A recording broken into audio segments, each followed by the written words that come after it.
नमस्कार दोस्तों, जैसा कि हमने पहले बात की थी, आज मैं आप सभी के लिए एक बहुत ही जरूरी और फायदेमंद जानकारी लेकर आया हूं, खासकर उनके लिए जो सांस्कृतिक गतिविधियों और परफॉर्मिंग आर्ट्स से जुड़े हुए हैं।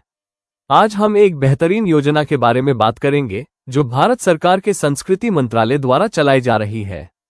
इस योजना का नाम है प्रदर्शनकारी कलाओं में सांस्कृतिक गतिविधियों के लिए वित्तीय सहायता भवन अनुदान, जिसमें स्टूडियो थिएटर भी शामिल है। अब मुझे पता है कि ये नाम थोड़ा लंबा और भारी लग सकता है, बट चिंता मत कीजिए, मैं इसे आपके लिए एकदम आसान भाषा में समझाने वाला हूँ। इस वीडियो में हम बात करेंगे ये योजना है क्या, कौन कौन लोग इसके लिए आवेदन कर सकते हैं, इसमें किस तरह की आर्थिक सहायता मिलती है, आवेदन कैसे करें और वो सभी सवाल जो शायद अभी आपके मन में चल रहे होंगे। और सबसे जरूरी बात, आपको इससे क्या फायदा हो सकता है। तो वीडियो को आखिर तक जरूर देखिए, क्योंकि ये एक सुनहरा मौका हो सकता है उन कलाकारों, सांस्कृतिक समूहों और संस्थाओं के लिए जो ऑडिटोरियम, स्टूडियो थिएटर या रिहर्सल हॉल जैसी जगहों को बनवाना या अपग्रेड करना चाहते हैं।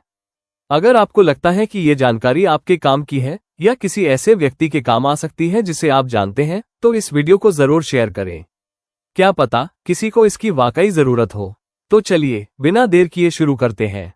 आप सभी का दिल से स्वागत है मेरे YouTube चैनल @pkvarman_info_power पर। नमस्कार दोस्तों, मैं हूं PK वर्मन और आज फिर हाजिर हूं एक बेहद काम की जानकारी के साथ। आगे बढ़ने से पहले एक छोटा सा काम जरूर कर लीजिए, चैनल को सब्सक्राइब कर लीजिए ताकि आपको ऐसे ही जरूरी और दमदार अपडेट्स मिलते रहें। और हाँ, इस वीडियो को आखिर तक जरूर देखें, क्योंकि आज की जानकारी आपको या आपके किसी जानने वाले को बहुत बड़ा फायदा पहुंचा सकती है। इस योजना को संस्कृति मंत्रालय द्वारा शुरू किया गया है और इसका नाम है प्रदर्शनकारी कलाओं में सांस्कृतिक गतिविधियों के लिए वित्तीय सहायता भवन अनुदान, जिसमें स्टूडियो थिएटर भी शामिल है। इस योजना का उद्देश्य है स्वैच्छिक सांस्कृतिक संस्थाओं और सरकारी सहायता प्राप्त संगठनों को सहयोग देना ताकि वे कलाकारों के लिए अच्छी तरह सुसज्जित प्रशिक्षण, रिहर्सल और प्रदर्शन की जगहें तैयार कर सकें।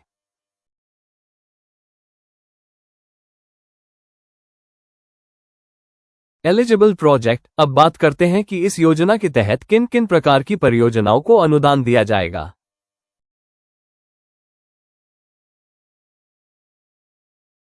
पहला टू पारंपरिक सांस्कृतिक स्थल, इनमें शामिल है auditorium, open air theatre, concert hall, संगीत, नृत्य और थिएटर के रिहर्सल हॉल, प्रशिक्षण केंद्र या स्कूल।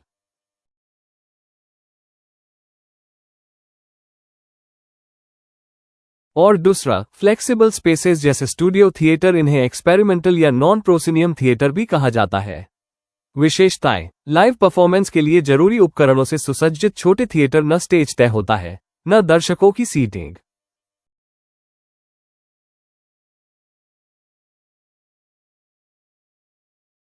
सीटिंग पूरी तरह फ्लेक्सिबल होती है, 100 से 200 लोगों की क्षमता, जिससे नजदीकी अनुभव होता है। ग्रीन रूम, मेकअप रूम और स्टोरेज की सुविधा भी होती है।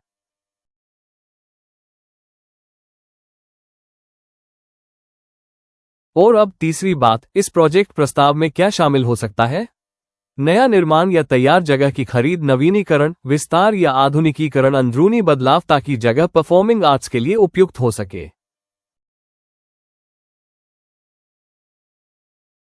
जैसे जैसे सुविधाएं जोड़ी जा सकती है, electricals, lighting, acoustics, sound systems, musical instruments, costumes, furniture, एव इक्विपमेंट, तो चाहे आप नई जगह बना रहे हो, पुरानी को अपग्रेड कर रहे हो या एक क्रिएटिव परफॉर्मेंस जोन तैयार कर रहे हो, ये योजना आपके बहुत काम आ सकती है।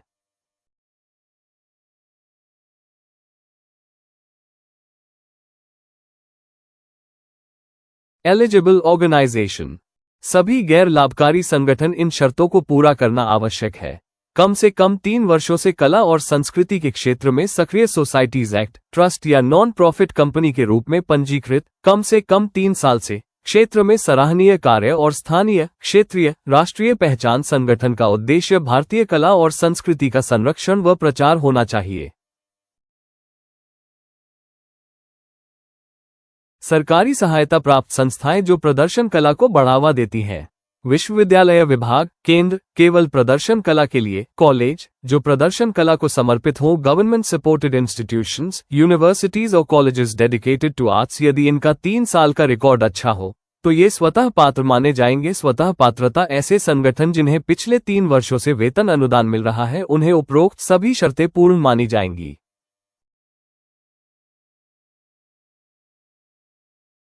नमस्कार दोस्तों, जैसा कि हमने इस योजना के अलग अलग पहलुओं पर बात की है, अब हम आ गए हैं उस हिस्से पर जिसका सबको सबसे ज्यादा इंतजार रहता है। इस योजना के तहत मिलने वाली अनुदान सहायता की प्रकृति और सीमा। आज हम जानेंगे what kind of financial support is offered under this scheme, यानी इस योजना के तहत अनुदान किस प्रकार का होता है और इसकी अधिकतम सीमा क्या है। पुष्पिन point 1, nature of the grant. अनुदान की प्रकृति। All grants under the scheme will be of a non recurring nature, यानी इस योजना के तहत दिया जाने वाला अनुदान एकमुश्त नॉन रिकरिंग होगा, इसे बार बार नहीं दिया जाएगा।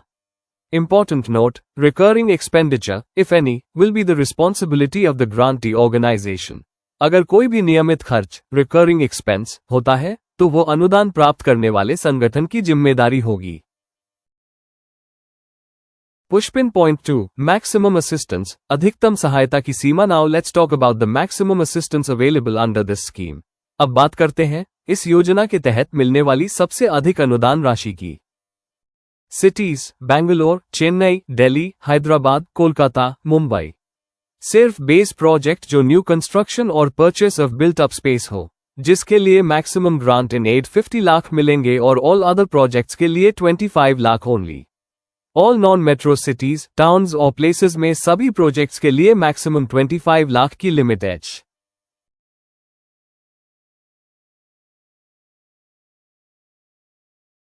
अब हम जानेंगे how to submit an application for grant in aid under this scheme, यानी इस योजना के तहत अनुदान के लिए आवेदन कैसे किया जाए। Where and when to apply, कब और कहां आवेदन करें। The scheme is open throughout the year, ये योजना पूरे साल भर खुली रहती है। The application in the prescribed format should be submitted to The Director West Zone Cultural Center, WZCC, Bagore ki Haveli, Gangaur Ghat, Udaipur, Rajasthan 3,13,001। Note, ध्यान दें, if there is any mistake or missing detail in your application, WZCC will inform you directly, and you must submit the corrections to WZCC itself. अगर आपके आवेदन पत्र में कोई कमी होगी, तो WZCC आपको सूचित करेगा और सुधार सीधे WZCC को ही भेजना होगा। The cut-off date for each round, before expert committee meeting, will be notified on https://wzccindia.com https://indiaculture.gov.in। Who can recommend your application? आपकी सिफारिश कौन कर सकता है? Your application must be recommended by any of the national academies like Sangeet Natak Akademi, Lalit Kala Akademi, etc. Any other culture-related organization under the Government of India, or the concerned state government, UT administration or any state academy। बिना उचित सिफारिश के आवेदन स्वीकार नहीं किए जाएंगे। ये सुनिश्चित करें कि आपके आवेदन के साथ उचित संस्था की सिफारिश हो।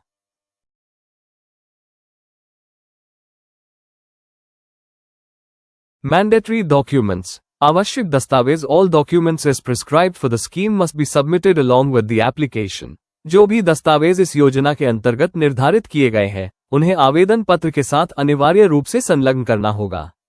Sent mail applications without any of these documents will not be considered and will be returned to the sender। अगर इन दस्तावेजों में से कोई भी लापता होता है, तो आपका आवेदन स्वीकृति के लिए नहीं लिया जाएगा और वापस भेज दिया जाएगा। No entry signed therefore, avoid rejection। अस्वीकृति से बचें। Double check your application and documents before submitting. भेजने से पहले अपने सभी दस्तावेज दोबारा जरूर जांचें।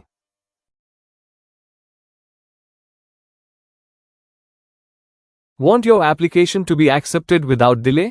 Then don't forget to include all the mandatory documents।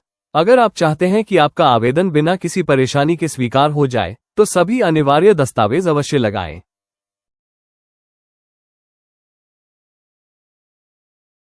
Hey guys, if you're wondering, what all documents do I really need to attach with the application?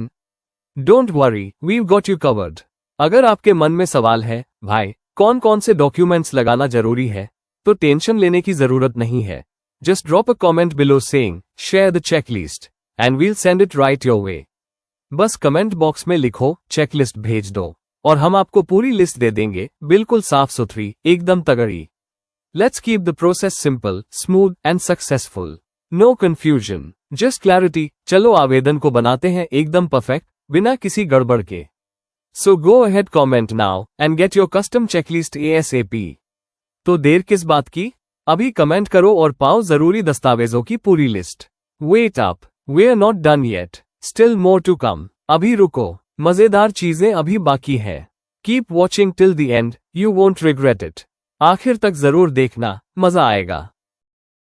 Now let's talk about how your project is evaluated by the concern department. अब बात करते हैं उस प्रक्रिया की जिसमें संबंधित विभाग आपके प्रोजेक्ट का मूल्यांकन करता है। Let's understand how your application is evaluated under the scheme. आइए जानते हैं कि आपके आवेदन की जांच इस योजना के तहत कैसे की जाती है। Step 1, scrutiny by WZCC।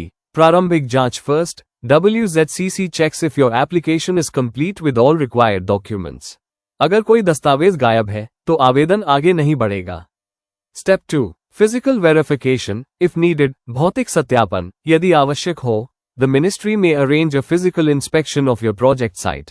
संस्कृति मंत्रालय की ओर से विशेषज्ञ या संस्था आपकी परियोजना की साइट का निरीक्षण कर सकते हैं।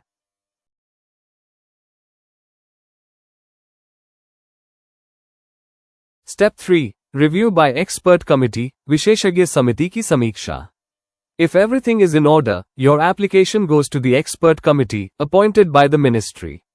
पूरा आवेदन सीधे विशेषज्ञ समिति के सामने पेश किया जाता है। Step 4, evaluation criteria। मूल्यांकन के मानदंड। The committee will check, is your organization well known in the field? Is the proposal clear and meaningful? Are the cost estimates fair? Do you have matching funds or support? समिति इन बातों पर ध्यान देगी। संस्थान की पहचान, प्रस्ताव की स्पष्टता, बजट का यथार्थ मूल्यांकन, आपके पास परियोजना पूरी करने की क्षमता है या नहीं। Step 5, who's in the committee। समिति में कौन कौन होते हैं। Experts from art, culture, architecture, engineering, stage craft and ministry officials. इस समिति में होते हैं कलाकार, आर्किटेक्ट्स, इंजीनियर्स और मंत्रालय के अधिकारी। Step 6, final approval. अंतिम मंजूरी। Their recommendations are sent to the honourable culture minister for final decision. अंत में संस्कृति मंत्री जी की स्वीकृति के बाद निर्णय लिया जाता है। So make sure your application is solid and complete, that's your ticket to moving forward. तो ध्यान रखें, आवेदन पूरा और सटीक होना चाहिए, तभी आप आगे बढ़ पाएंगे।